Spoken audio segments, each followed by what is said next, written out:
ინტერნეტში დიდხანს არ დამჭირვებდი ამაზე რაღაც მოძებნა და ასე შემდეგ მე ვნახე YouTube-ზე უკვე ნახატები ვნახე და აი ამის მიერ ჩამოვიდი. მე ძალიან მოწონს.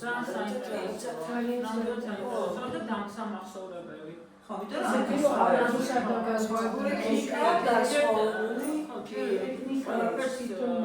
რომ ეზოთერიული და ხედვა ხო სხვა ცებრის გარდა აი ფილოსოფიურად კარგად განმარტავს. შეიძლება ცალკე ნამუშევარი რაღაც თავისებურია, მაგრამ იმ ტექსტთან ერთად ყველაზე ისეთი სხვა არის. ნამდვილად დავსამახსოვრებელი და სხვასაც ვეთქვითო? ისე მაინტერესებს თქვენში აი ყველაზე მეტად რომელი მოგიწონათ თქვათ რომ ეს რომელი მოგიწონათ? მე ვიტყვი ამორჩეულად რომ მე ის მოგიწონათ.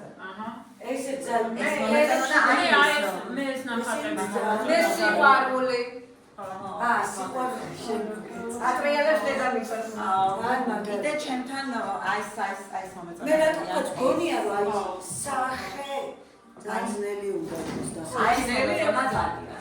ხა, აი ეს და ის მომეწონა. და გადავიღე და მოგცემ მე. ძალიან ის არის.